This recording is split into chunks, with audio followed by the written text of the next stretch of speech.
ഇന്ത്യയിൽ ഒരു gold rush വരാൻ പോകുന്നു. ഗോൾഡ് അല്ല ഇവിടുത്തെ നായകൻ, സിലിക്കനാണ്.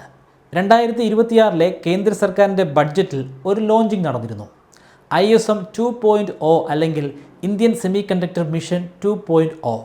ഈ പദ്ധതി അനുസരിച്ച് 76,000 കോടി ഇന്ത്യൻ രൂപയാണ് സെമി കണ്ടക്ടർ ഇൻഡസ്ട്രിയിൽ ഇന്ത്യ ചെലവഴിക്കാൻ പോകുന്നത്. അതായത് ഇനിയുള്ള വർഷങ്ങളിൽ ഇന്ത്യയുടെ വിവിധ മേഖലകളിലായിട്ട് ഇതേ മേഖലകളിൽ പ്രവർത്തിക്കുന്ന ഫാക്ടറികളും ലബോറട്ടറികളും റിസർച്ച് സെൻറ്റേഴ്സും ഉണ്ടാകും.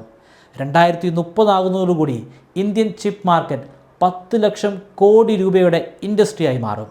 ഇലക്ട്രോണിക്സ് സ്റ്റുഡൻസ് ഇരിക്കുന്നത് ഒരു ഗോൾഡ് മൈൻ്റെ മുകളിലാണ്. ഇപ്പോൾ അതായത് 2026 ജോയിൻ ചെയ്യാൻ പോകുന്ന ഇലക്ട്രോണിക്സ് സ്റ്റുഡൻസിനായിരിക്കും ഏറ്റവും വലിയ സുവർണാവസരം. കാരണം അവർ പഠിച്ചിറങ്ങുന്നത് 2030 വെറും ഹാർഡ്വെയർ റിലേറ്റഡ് ആയിട്ടുള്ള ഓപ്പർച്യൂണിറ്റീസിനെ കുറിച്ചല്ല ഞാൻ പറയുന്നത്.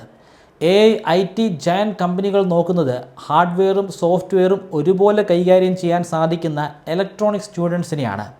അവരുടെ VLSI എംബഡഡ് സിസ്റ്റം സ്കില്ലുകളെയാണ്. AI പവേർഡ് സെൻസേഴ്സ് മുതൽ 6G നെറ്റ്വർക്ക്സ് വരെ അവർക്ക് കൈകാര്യം ചെയ്യാൻ സാധിക്കും. ഇനി വരാൻ പോകുന്ന ബിഗ് തിങ് അത് ഇലക്ട്രോണിക്സ് ആയിരിക്കും.